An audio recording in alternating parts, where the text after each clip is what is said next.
కీర్తనల గ్రంథము 17వ అధ్యాయాన్ని చదువుకుందాం. యెహోవా న్యాయమును ఆలకించుము, నా మొర అంగీకరించుము, నా ప్రార్థనకు చెవియొగ్గుము.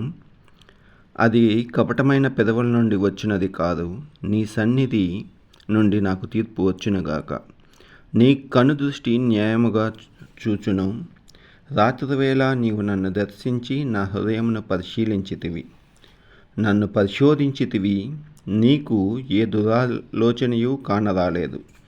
నోటి మాట చేత నేను అతిక్రమింపను. మనుషుల కార్యముల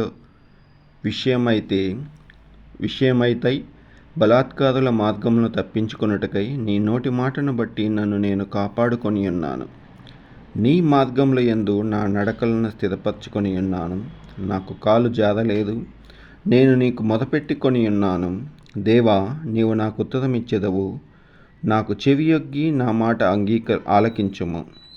నీ సెదను జొచ్చిన వారిని, వారి మీదికి లేచువారి చేతిలో నుండి నీ కుడి చేత రక్షించువాడా, నీ కృపాతిశయములు చూపుము. ఒకడు తన కనుపాపను కాపాడుకున్నట్లు నన్ను కాపాడుము. నన్ను లయపరచుకోరువారు దుష్టులను పోగొట్టి కాపాడుము. నన్ను చుట్టుకొని నా ప్రాణ శత్రువుల చేత చిక్కకుండను. నీ రెక్కల నీడ క్రింద నన్ను దాచుము. వారు తమ హృదయమును కఠినపరచుకొని ఉన్నారు. వారి నోరు గర్వముగా మాటలాడును.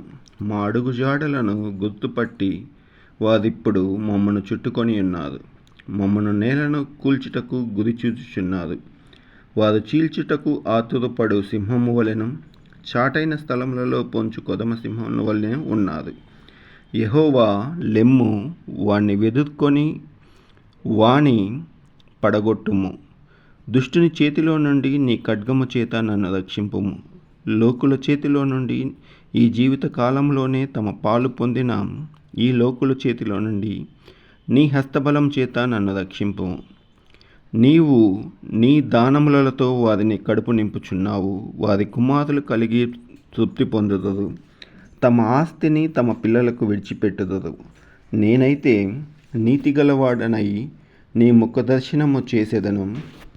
నేను మేల్కొనినప్పుడు నీ స్వరూప దర్శనంతో నా ఆశను తీర్చుకొందును. దేవుడి వాక్యమును దీవించునుగాక. ఆమేన్.